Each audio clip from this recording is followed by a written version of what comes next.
Hello friends, welcome back. Let us continue with the previous year gate questions. Now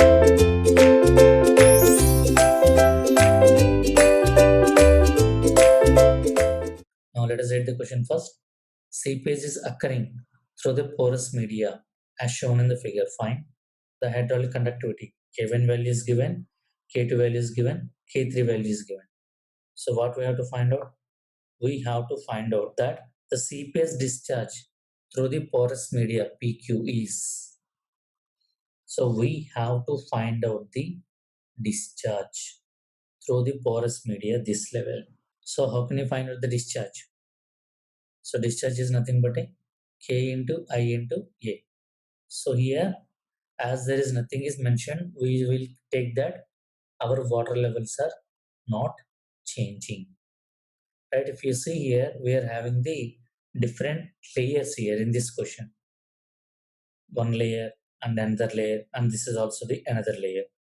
Right? So let us find out. For that, first what you have to find out, you have to find out what will be your equilibrium or equivalent the permeability.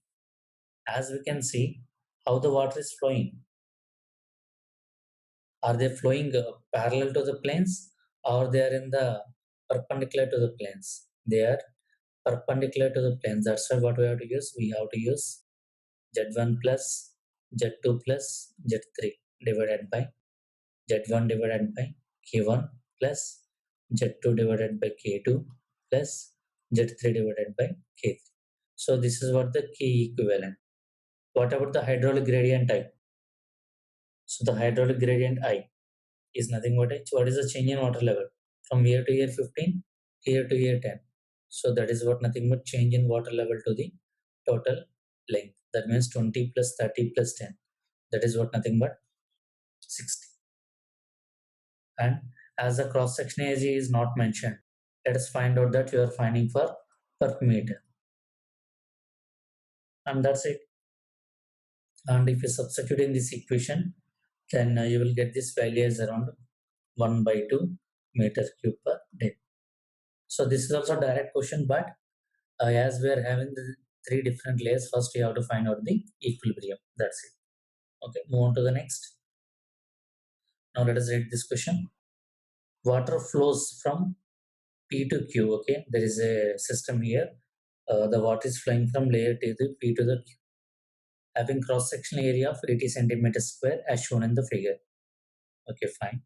Over the period of 15 minutes, 200 ml of water observed to pass through any section.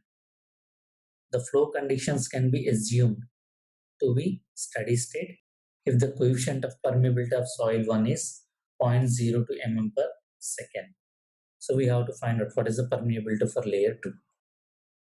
Right? This is the question they are asked in the year 2016 and they have asked for the 2 marks. Now let us recall what is the water flows from P to Q. Okay. Soil 1 and soil 2 it is having same cross section area. Over a period of 15 minutes, how much water is collected? So in the 15 minutes time, how much water is collected? 200 ml water is collected. That means what about the discharge? That means volume by time. That means 200 divided by 15. Let us say if you are finding in seconds, if I convert into seconds, 60. Right? If I convert this into liter, into 10 power minus 3, isn't it? That will be equal to how much will get? If you solve this, 200 divided by 15 into 60. Then you will get this as around 0.22 into 10 power minus 3 liters per second. Right? 1 liter equal to how many meter cubes? That means we can say 0.22 into 10 to the power of minus 3 into minus 3 meter cube per second.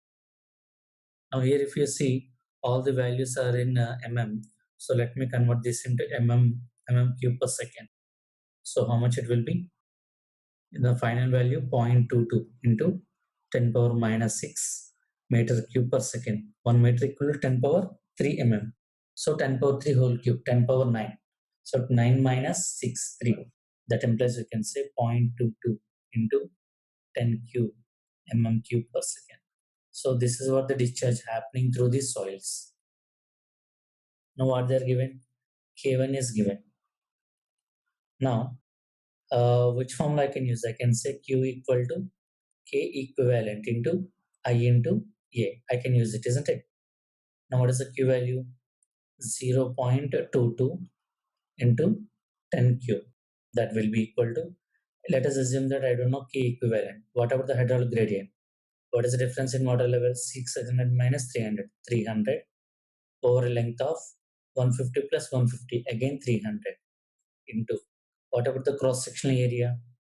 Cross-sectional area given as 80 centimeters square. So if I convert this into mm square, so 80 into 100.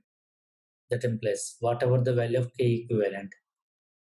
So if we solve this, we'll get the K equivalent as 300 gets cancelled, 101. So that implies 2.2. 2.2 divided by 80. 0.0275. So K equivalent is nothing but a 0.0275 mm per second. Now that's it. We know already K1 value.